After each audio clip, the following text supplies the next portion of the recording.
Judy Chicago is an artist, author, feminist, educator, and intellectual, whose career now spans 5 decades. In 1974, Chicago turned her attention to the subject of women's history to create her most well-known work, The Dinner Party, which was executed between 1974 and 1979, with the participation of hundreds of volunteers. This monumental multimedia project, a symbolic history of women in Western civilization, has been seen by more than 1 million viewers. For over 5 decades, Chicago has remained steadfast in her commitment to the power of art as a vehicle for intellectual transformation and social change, and to women's right to engage in the highest level of art production. As a result, she has become a symbol for people everywhere, known and respected as an artist, writer, teacher, feminist, and humanist, whose work and life are models for an enlarged definition of art, an expanded role for the artist, and women's right to freedom of expression. The principal component of the dinner party is a massive ceremonial banquet, arranged in the shape of an open triangle, a symbol of equality, measuring 48 feet on each side with a total of 39 place settings. The guests of honour commemorated on the table are designated by means of intricately embroidered runners, each executed in a historically specific manner. Upon these are placed for each setting a gold ceramic chalice and utensils, a napkin with an embroidered edge, and a 14-inch china painted plate with a central motif based on butterfly and vulva forms. Each place setting is rendered in a style appropriate to the individual woman being honoured. Controversy, awe, and revelation distinguish Judy Chicago's now 40-year career in the art world. Chicago's large body of work is inseparable from her ideologies pertaining to women's crippling exclusion from male-dominated disciplines within art, history, and society overall. Her work is characterized by a desire to establish feminine iconography and create a feminist lexicon applicable to the arts, as to validate and celebrate women's experience.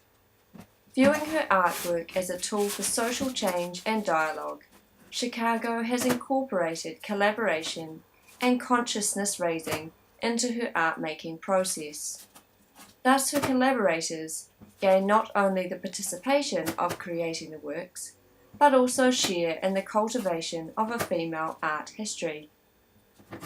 In her grand endeavours such as Women House, The Dinner Party, and The Birth Project, Chicago has created an art history of women, a history which has often been overlooked and erased.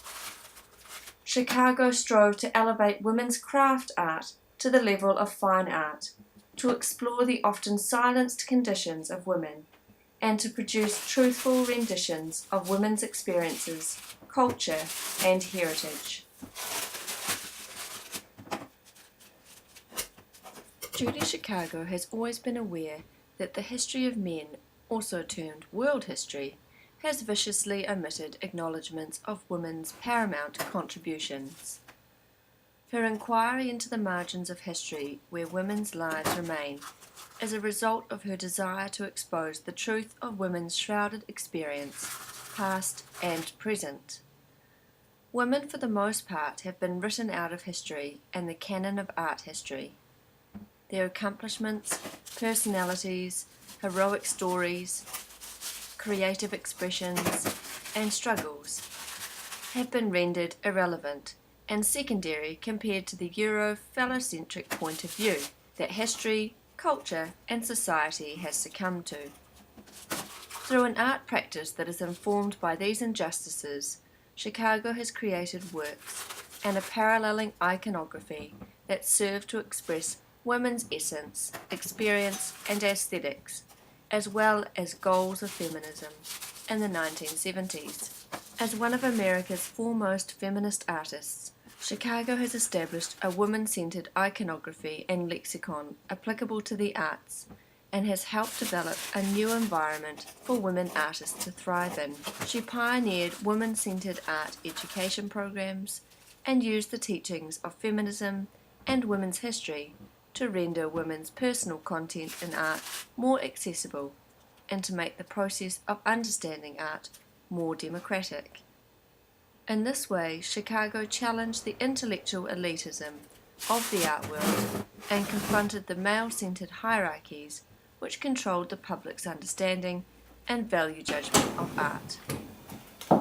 In explaining the importance of a relationship between the artist and a broad audience, she stated that we, art institutions and humanity, have cut art off from the larger human experience and have rendered it inaccessible to all but a few. I feel strongly about wanting to make a contribution to an expanding role for art because I feel we've lost contact with why art is important.